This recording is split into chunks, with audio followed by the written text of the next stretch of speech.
Quanto tempo de fé cristã você tem?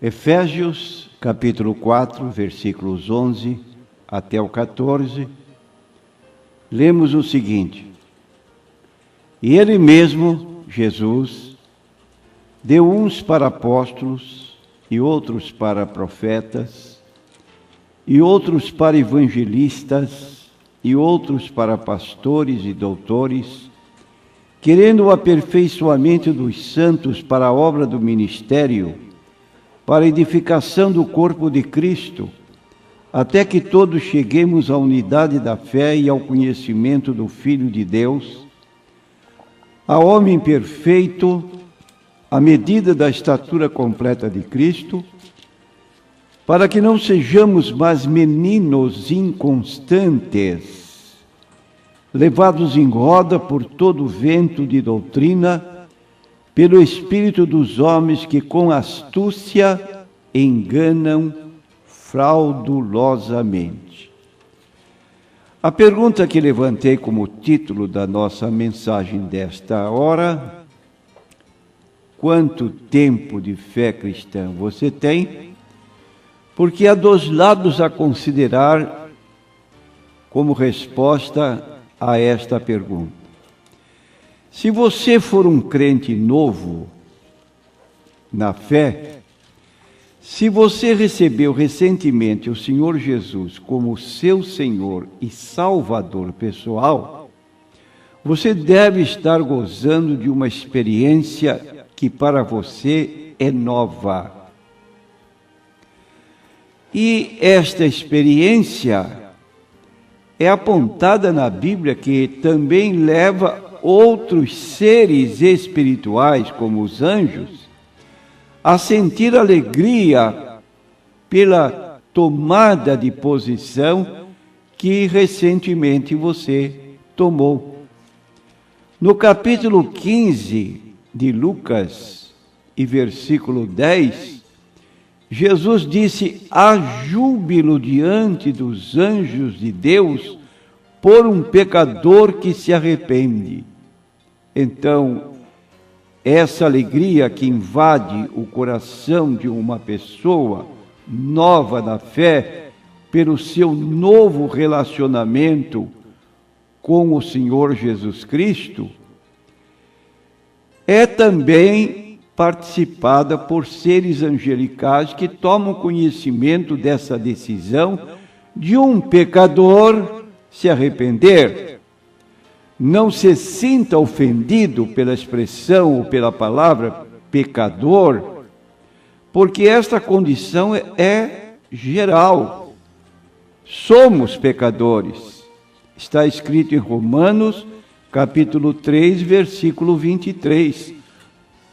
Todos pecaram e destituídos estão da glória de Deus. É a condição única de todo ser humano, quer ele aceite, quer não. E como diz o apóstolo Paulo, se a incredulidade de alguém existir, pode a sua incredulidade invalidar a palavra de Deus?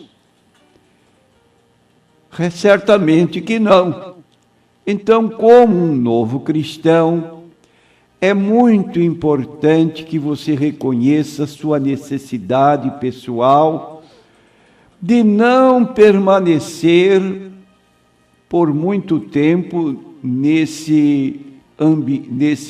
nessa situação de desconhecimento de suas obrigações para com Deus, de modo que ocorra na sua vida o que ocorre normalmente na vida física.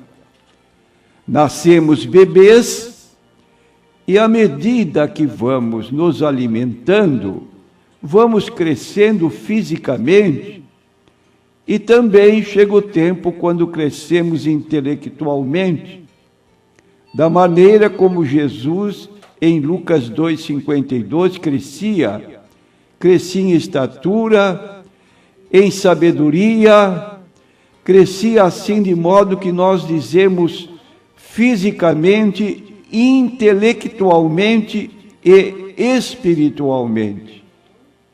Agora você pergunta, como é que eu posso crescer espiritualmente, fisicamente? Eu sei que me alimentando bem, o meu crescimento é normal.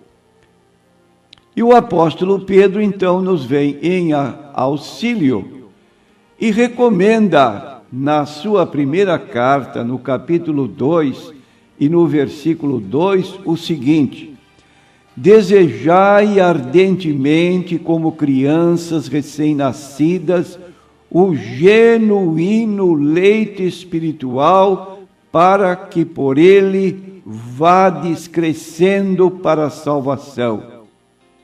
Então aí está o leite racional, o leite genuíno. E você poderá perguntar, mas existe leite espiritual que não seja genuíno? Sem dúvida. No mundo religioso há ensinos escabrosos que nem se podem mencionar. E isso nos diz o apóstolo Paulo na sua primeira carta a Timóteo, capítulo 4, versículo 1.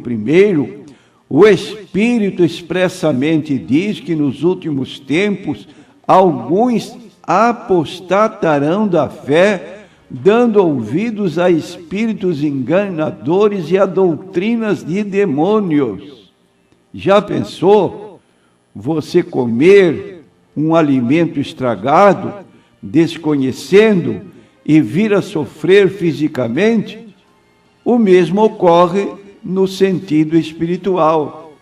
Daí porque o apóstolo Paulo, nessa sua carta aos Efésios, declara que nós precisamos chegar ao conhecimento do Filho de Deus, a homem perfeito, à medida da estatura completa de Cristo, ou seja, cristãos invulneráveis, que têm um crescimento normal baseado na palavra de Deus, para que não sejamos como meninos inconstantes, levados em roda por todo o vento de doutrina.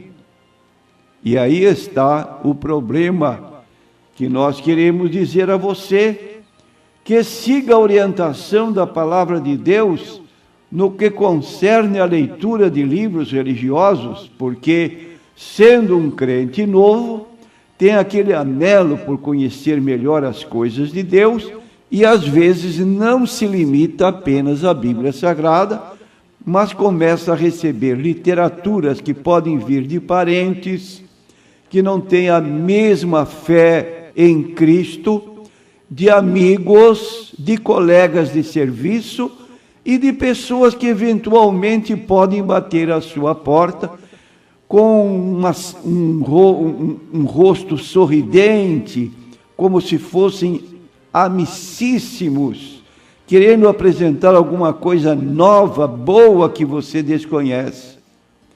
Nesse particular, o apóstolo João, na sua segunda carta, ele diz o seguinte, prevenindo exatamente os crentes novos na fé, versículos 10 e 11 da segunda epístola de João. Esta epístola não tem capítulo, só tem 13 versículos.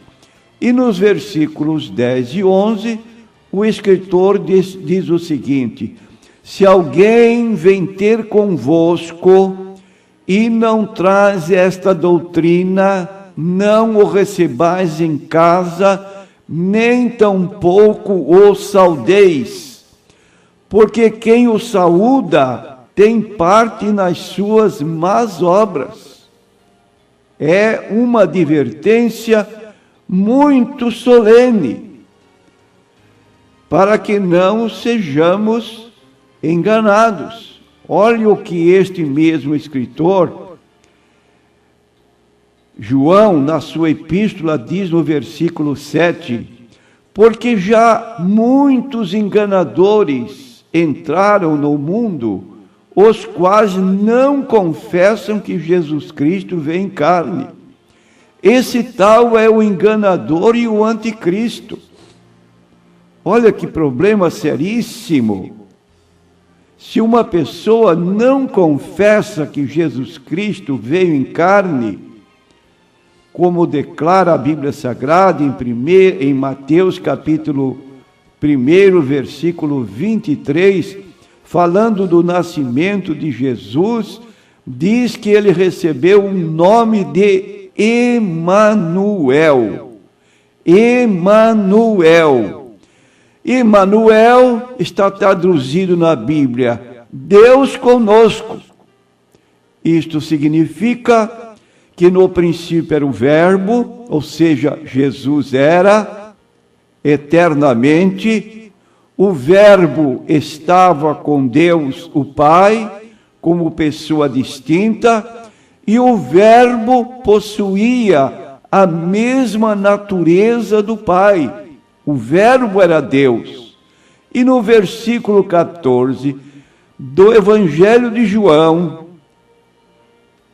declara no capítulo 1 e 14, e o Verbo se fez carne e habitou entre nós, e vimos a sua glória, como a glória do unigênito do Pai, cheio de graça e de verdade.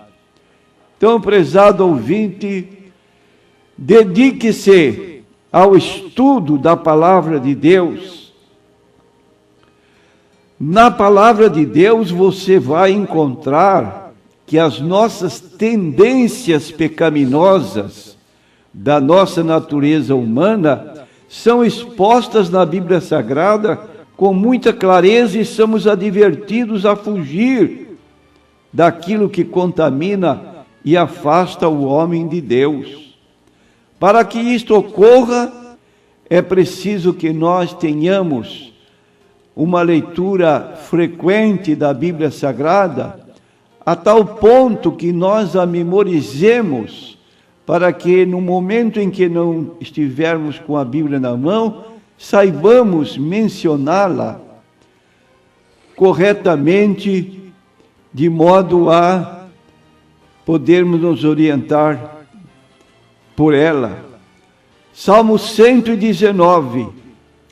Levanta aqui uma pergunta: com que purificará o jovem o seu caminho? A resposta: observando-o conforme a tua palavra. Com todo o meu coração te busquei, não me deixes desviar dos teus mandamentos. Escondi a tua palavra no meu coração, para eu não pecar contra ti. E vamos encontrar então, na carta de Paulo aos Efésios, recomendações no sentido de que deixemos de lado os velhos costumes, as velhas práticas, e possamos viver consentaneamente com a palavra de Deus. Capítulo 4, versículo 22, escreve o apóstolo Paulo: quanto ao trato passado, vos despojeis do velho homem que se corrompe pelas concupiscências do engano, e vos renoveis no espírito da vossa mente, e vos revistais do novo homem que, segundo Deus, é criado em verdadeira justiça e santidade. Por isso deixai a mentira e falai a verdade, cada um com o seu próximo, porque somos membros um dos outros. Irai-vos e não pequeis, não se põe o sol sobre a vossa ira, não deis lugar ao diabo. Aquele que furtava, não furte mais, antes trabalhe fazendo com as mãos o que é bom, para que tenha o que repartir com o que tiver necessidade.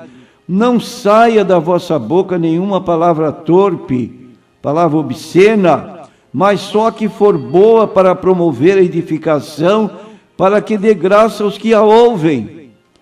E não entristeçais o Espírito Santo de Deus, no qual estáis selados para o dia da redenção.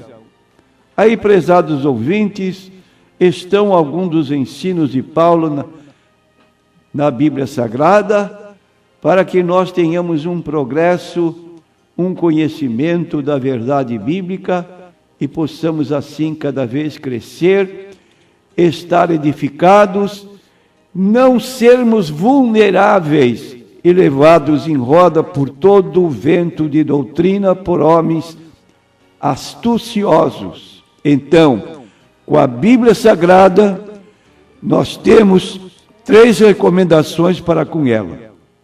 Apocalipse 1 e versículo 3. Bem-aventurado aquele que lê e os que ouvem as palavras desta profecia e guardam as coisas que nela estão escritas, porque o tempo está próximo. Então, a pessoa lê, a pessoa ouve a palavra na igreja e a pessoa guarda no seu coração depois de ler e ouvir a palavra. Que possa acontecer isso com você e que você seja um crente, embora novo, entusiasta, fervoroso, dedicado à leitura, ao estudo da Bíblia, à oração, à frequência à casa de Deus, para que o seu crescimento possa ser observado. Amém.